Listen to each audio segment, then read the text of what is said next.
Les étapes principales du salut. Acte 17 à partir du verset 30. Dieu, sans tenir compte des temps d'ignorance, annonce maintenant à tous les hommes, en tout lieu, qu'ils aient à se repentir. Parce qu'il a fixé un jour où il jugera le monde selon la justice, par l'homme qu'il a désigné, ce dont il a donné à tous une preuve certaine en le ressuscitant des morts. La confession et le regret ne sont pas uniquement la vraie repentance, mais il faut qu'il ait vraiment un dégoût total, une tristesse selon Dieu et un véritable changement de direction vers lui. Il faut absolument qu'il ait abandon de la vieille vie avec ses passions, ses vices et la décision ferme et volontaire de se détourner de nos péchés. La confession, le regret en font évidemment aussi partie. Ainsi, nous pouvons parler de la nouvelle naissance. La nouvelle naissance n'est pas quelque chose de naturel. Elle est surnaturelle et miraculeuse. La nouvelle naissance n'est pas héréditaire. Elle n'est pas l'effet d'efforts personnels de notre part. Elle n'est pas le produit des hommes. Elle n'est pas une naissance physique, un changement de religion, une chose intellectuelle ou une amélioration de vie. Mais elle est l'œuvre du Saint-Esprit par la puissance de la parole de Dieu.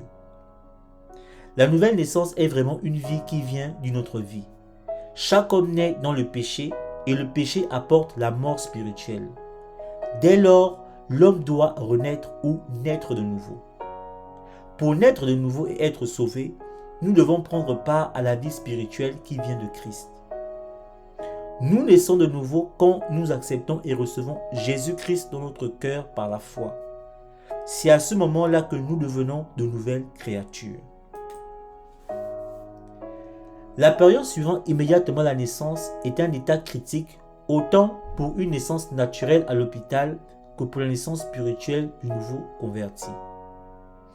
Sans une attention particulière et de la nourriture, un nouveau-né va mourir.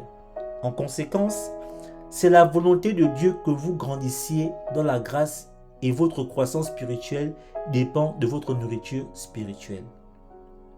La nourriture spirituelle désigne tout ce qui nourrit l'âme et renforce la foi en Dieu, telle que la parole de Dieu, la prière, la communion fraternelle, la louange et l'adoration. Contrairement à la nourriture physique qui alimente seulement le corps, la nourriture spirituelle alimente l'esprit et l'aide à grandir dans la relation avec Dieu.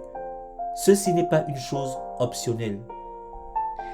Il est absolument nécessaire que vous ayez de la nourriture pour votre nouvel homme intérieur et ceci est une question de vie ou de mort car votre succès ou même échec dans votre nouvelle vie en Christ en dépend.